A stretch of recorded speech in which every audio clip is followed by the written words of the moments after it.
नमस्कार दोस्तों। यूं तो बीते एक महीने के दौरान लखीमपुर हिंसा की हर सुनवाई के मौके पर सुप्रीम कोर्ट ने यूपी सरकार को लताड़ लगाई है, यूपी की एसआईटी को फटकार लगाई है। जिस ढंग से यूपी पुलिस, यूपी की एसआईटी गवाहों के बयान दर्ज करने में ढीला ढाला रवैया दिखा रही है, सबूत जुटाने में लापरवाही दिखा रही है, केंद्रीय गृह राज्य मंत्री अजय मिश्र टेनी के बेटे मोनू मिश्रा को बचाने की नाकाम कोशिश कर रही है, उन कोशिशों को लेकर, उन तरीकों को लेकर, उस रवैये को लेकर सुप्रीम कोर्ट ने 5 सुनवाई के दौरान जमकर फटकार लगाई। लेकिन आज जो कुछ सुप्रीम कोर्ट ने कहा वो एक तरह से यूपी सरकार का मुंह काला होने की तरह है। यूपी सरकार के गाल पर न सिर्फ तमाचा है बल्कि यूपी सरकार के मंसूबों को सुप्रीम कोर्ट ने एक तरह से बेनकाब भी किया है और साफ साफ ये भी कहा है कि आपकी जांच पर हमें बिल्कुल भरोसा नहीं। क्या कहा सुप्रीम कोर्ट ने दोस्तों? और अगर सुप्रीम कोर्ट ने आज ये कह दिया कि आपकी न्यायिक जांच पर भी हमें भरोसा नहीं है, आप दूसरे राज्यों के रिटायर्ड जजों के हवाले जांच करिए, आपकी एसआईटी जिस ढंग से जांच कर रही है वो तरीका सही नहीं है, जिस ढंग से गवाहों के बयान दर्ज करने में जो रवैया अख्तियार किया जा रहा है, 3 एफआईआर को मिलाकर इंटरलिंक करके जिस ढंग से एसआईटी जांच कर रही है, ये सब संदिग्ध है और ऐसा लगता है किसी को बचाने की कोशिश कर रही है। सुप्रीम कोर्ट का साफ साफ ये कहना, और सबसे बड़ी बात, यूपी सरकार की तरफ से न्यायिक जांच के लिए इलाहाबाद हाईकोर्ट के एक पूर्व जज को जो जिम्मेदारी दी गई थी, उस जिम्मेदारी के बाद सुप्रीम कोर्ट का ये कहना कि आपकी न्यायिक जांच पर भी हमें भरोसा नहीं है, आपके जुडिशियल कमीशन पर या कमेटी पर हमें भरोसा नहीं है, तो क्या कहेंगे आप? और इसके बाद अब यह माना जाए कि यूपी सरकार दूसरे राज्य के जजों के हवाले जांच करेगी, न्यायिक जांच अब यूपी के रिटायर्ड जज की बजाय पंजाब हरियाणा हाईकोर्ट के जज करेंगे। कम से कम सुप्रीम कोर्ट की मंशा तो साफ आज यही दिखी। क्या कहा सुप्रीम कोर्ट? ये बताने से पहले आपको ये भी बता दूं कि कई ऐसे गवाह जो उस वक्त लखीमपुर खीरी हिंसा के वक्त, थार से कुचले जाने के वक्त, गाड़ियों से रौंदे जाने के वक्त उस मौके पर थे, उनका बयान कल दर्ज किया गया। कुछ लोगों का बयान सुप्रीम कोर्ट की पिछली तारीख से एक दिन पहले दर्ज किया गया, क्योंकि सुप्रीम कोर्ट हर तारीख पर यही फटकार लगा रहा है कि बयान दर्ज करने में आप ढिलाई क्यों कर रहे हैं? हजारों लोग थे वहां, 23 क्यों मिले? 44 चश्मदीद थे तो 4 क्यों मिले? उनमें से कुछ गवाहों से मैंने फिर बात की है। 3 ऐसे गवाह जो घायल हुए, जिनका हाथ पांव फ्रैक्चर रहा, कई दिन अस्पताल में रहे। पुलिस उनके पास कल पहुंची थी, यूपी पुलिस कल इसलिए पहुंची थी क्योंकि आज फिर सुनवाई थी और यूपी पुलिस को, एसआईटी को, यूपी सरकार की तरफ से सुप्रीम कोर्ट में जवाब देना था। उन तीनों ने पुलिस को क्या कहा ये बताने से पहले फिर वापस लौटते हैं सुप्रीम कोर्ट ने दरअसल आज क्या कहा। सुप्रीम कोर्ट ने, आप स्क्रीन पर बार एंड बेंच एक लीगल वेबसाइट है, उसकी हेडलाइन आप देख पा रहे होंगे। Supreme Court says no confidence in UP judicial commission, probe should be monitored by जज फ्रॉम डिफरेंट स्टेट। दूसरे राज्यों के जज इस जांच को मॉनिटर करें, हमें कॉन्फिडेंस नहीं है, भरोसा नहीं है यूपी की जुडिशियल कमीशन पर, यह सुप्रीम कोर्ट ने कहा। सुनवाई कब शुरू हुई थी सुप्रीम कोर्ट में? सुनवाई शुरू तब हुई थी जब यूपी के 2 वकीलों ने सुप्रीम कोर्ट में चिट्ठी लिखकर, सीजीआई को चिट्ठी लिखकर सीबीआई जांच की मांग की थी।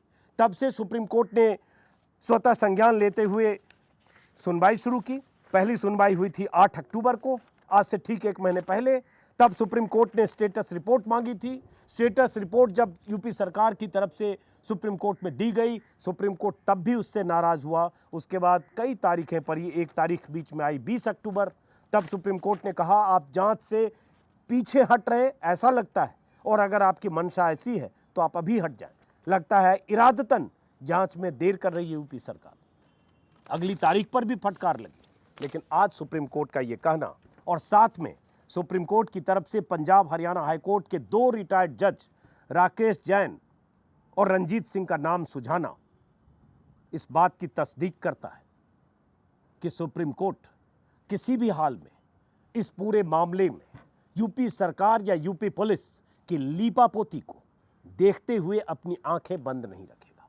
और वो इसलिए क्योंकि जो लखीमपुर हिंसा का विलेन है, मुख्य आरोपी है, केंद्रीय गृह राज्य मंत्री का बेटा है, उसे बचाने की कोशिशें हो रही है। कम से कम एसआईटी के तरीके से, एसआईटी जिस ढंग से जांच कर रही है, जिस रफ्तार से जांच कर रही है, उसे देखते हुए सुप्रीम कोर्ट कम से कम अपनी सुनवाई के दौरान यही मानता दिख रहा है। आज सुप्रीम कोर्ट ने जो 2 नाम सुझाए जजों के, और उसके बाद सुप्रीम कोर्ट ने कहा, चूंकि 3 एफआईआर इसमें दर्ज हुई थी, एक एफआईआर है लखीमपुर खीरी हिंसा में किसानों की मौत के बारे में, दूसरी एफआईआर थी एक पत्रकार रमन कश्यप के मौत के बारे में, तीसरी एफआईआर थी राजनीतिक कार्यकर्ता जो पॉलिटिकल वर्कर्स थे, जो अजय मिश्रा के बेटे मोनू मिश्रा के साथ गाड़ियों के काफिले में आ रहे थे, थार में, फॉर्च्यूनर में, और सबसे पिछली गाड़ी महिंद्रा की एसयूवी स्कॉर्पियो में। 3 एफआईआर थी। सुप्रीम कोर्ट ने तीनों एफआईआर का हवाला देते हुए कहा कि तीनों एफआईआर की जांच अलग अलग होनी चाहिए। एक मामले के सबूत का इस्तेमाल दूसरी घटना के आरोपी को बचाने के लिए नहीं हो सकता। यह क्यों कहना पड़ा सुप्रीम कोर्ट को? सुप्रीम कोर्ट ने यह भी कहा, ऐसा लगता है कि ये एसआईटी तीनों एफआईआर को इंटरलिंक करके जांच कर रही है और इससे पूरा मामला संदिग्ध है। सुप्रीम कोर्ट को ऐसा लगता है। जस्टिस कांत ने, 3 जजों की पीठ ये सुनवाई कर रही है, CJI NV Ramana, justice Suryakant और जस्टिस सीमा कोहली। जस्टिस कांत ने कहा, what it appears to us is that this SIT is unable to maintain an investigative distance between the 3 FIRs.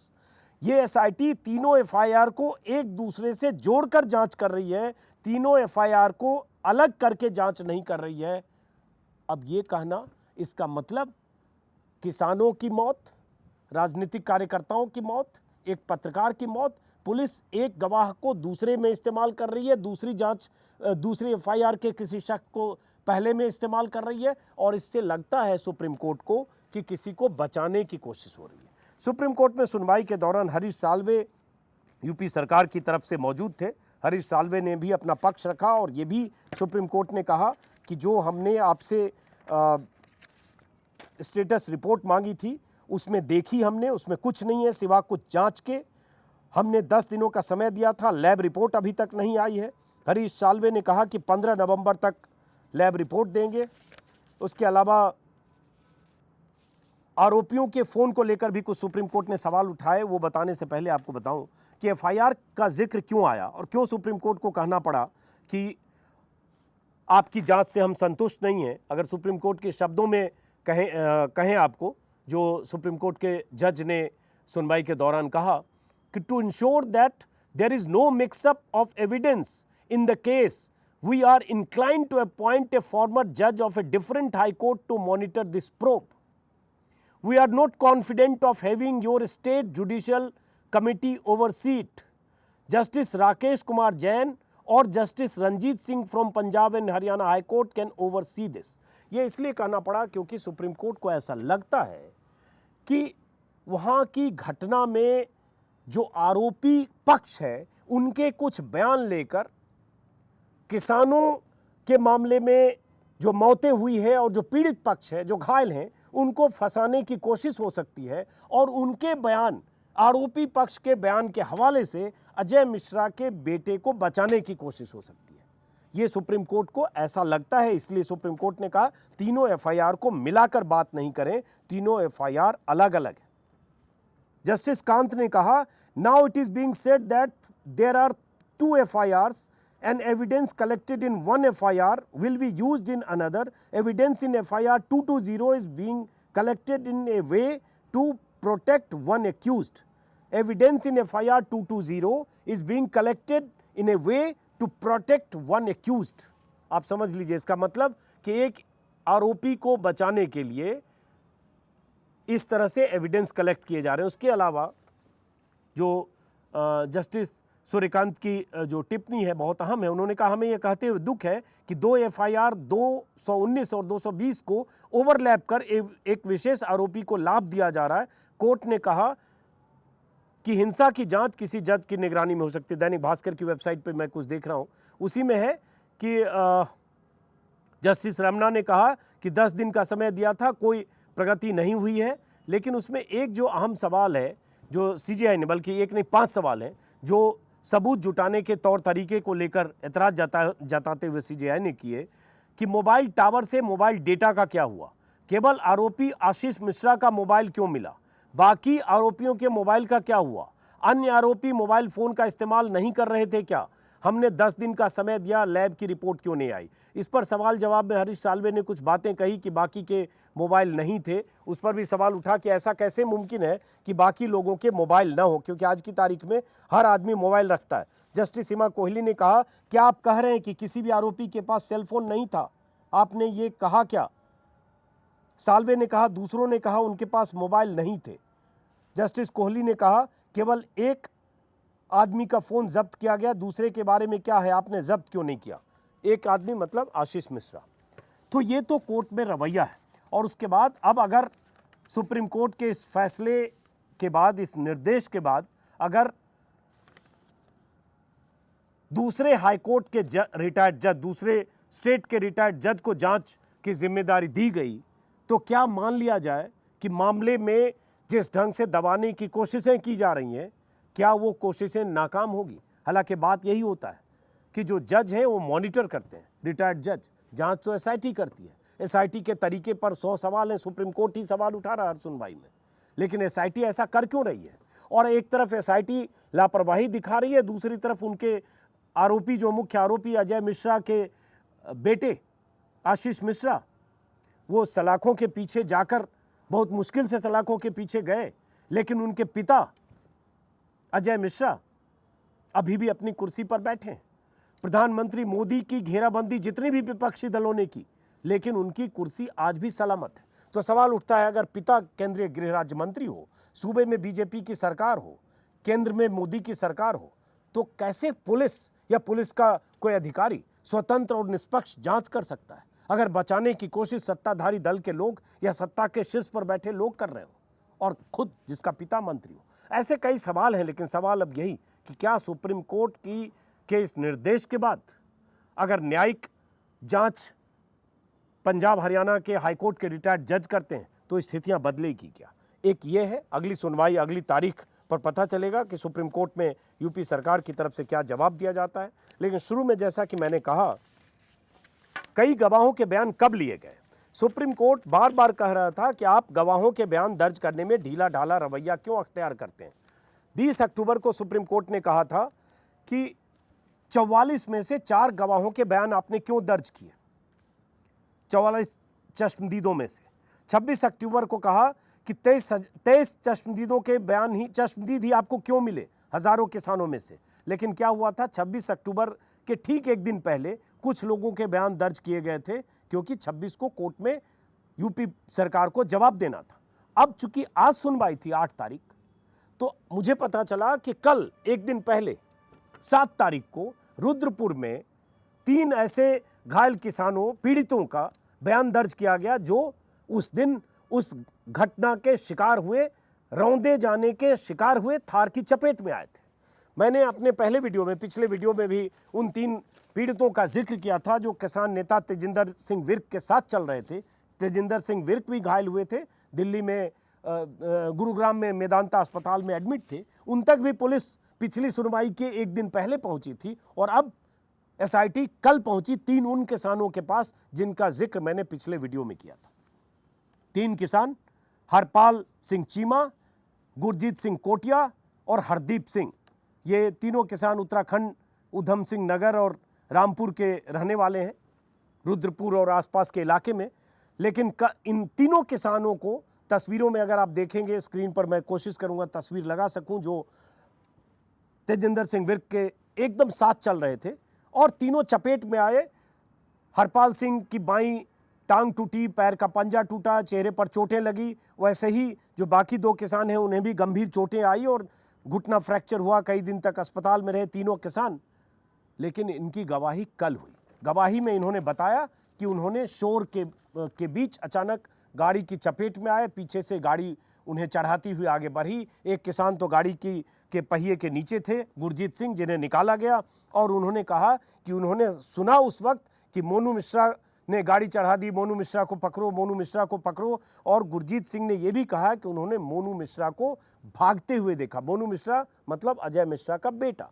इन सब की गवाही कल हुई। कल क्यों हुई? क्योंकि आज सुप्रीम कोर्ट में सुनवाई की अगली तारीख थी। अब एक और बात अहम है, यूपी सरकार ने कहा था कि घायलों को 10 लाख का मुआवजा देंगे।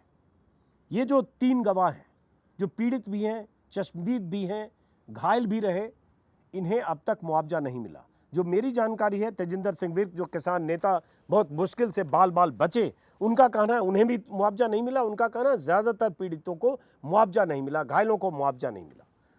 तो सवाल उठता है, एक तरफ यूपी सरकार जो ऐलान करती है कि पीड़ितों को, घायलों को मुआवजा देंगे, उन्हें मुआवजा नहीं दिया। 3 अक्टूबर की घटना, आज 8 नवंबर, 30 दिन और 35 दिन हो चुके। दूसरी तरफ गवाहों के बयान दर्ज करने में यह हीला हवाला रवैया, और तीसरी तरफ अजय मिश्रा के बेटे को बचाने की कोशिशें, या ऐसे गवाह और बयान सबूत जुटाने की कोशिश ताकि मंत्री पुत्र बचे और किसान भी फंसे। अब सारी उम्मीद सुप्रीम कोर्ट पर, और सुप्रीम कोर्ट की अगली सुनवाई में क्या होता है इस पर हम नज़र रखेंगे। लगातार मैं आपको अपने वीडियो में सुप्रीम कोर्ट में हो रही सुनवाई का जिक्र करता हूं, लेकिन सबसे बड़ी बात तो प्रधानमंत्री मोदी से पूछी जानी चाहिए। लेकिन पूछे कौन? कि जिस मंत्री का बेटा इतने संगीन आरोपों में आरोपी है और जिसकी संलिप्तता को लेकर इतने सबूत, इतने चश्मदीद हैं, सुप्रीम कोर्ट से बार बार फटकार है, लानत मलामत के साथ यह कहना कि हमें आपकी न्यायिक जांच पर भी भरोसा नहीं है, इससे बड़ी बात सुप्रीम कोर्ट क्या कह सकता है? आमतौर पर कहा जाता है कि कम से कम न्यायिक जांच को सही मान लिया जाए, या मान लिया जाता है कि हाँ तो रिटायर्ड जजों से जांच कराई जा रही है, और एक फेस सेविंग भी होता है। सुप्रीम कोर्ट ने उसे भी खारिज कर दिया। लेकिन उसके बाद भी प्रधानमंत्री मोदी को क्यों नहीं लगता कि अजय मिश्र की छुट्टी होनी चाहिए? और अगर अजय मिश्र की छुट्टी नहीं होती तो मान लीजिए एसआईटी से निष्पक्ष जांच की उम्मीद करना एक तरह से असंभव की तरफ उम्मीद करना है। फिर भी नज़र सुप्रीम कोर्ट पर होगी कि सुप्रीम कोर्ट किस तरह से पूरे मामले में सख्ती और तल्खी के साथ सरकार को मजबूर करता है कि आरोपी को सजा मिले और पीड़ित को इंसाफ मिले। फिलहाल इस वीडियो को दोस्तों खत्म करते हैं, फिर मुलाकात होगी किसी और वीडियो में। उससे पहले आपको बता दें कि यूपी की यात्रा मैं जल्द शुरू करने वाला हूं। मेरा एक मेल आईडी है ajitanjum2022@gmail.com। अपने इलाके के बारे में मुझे लिखकर ज़रूर भेजें ताकि आपके इलाके में आऊं तो आपसे भी मुलाकात हो सके। नमस्कार।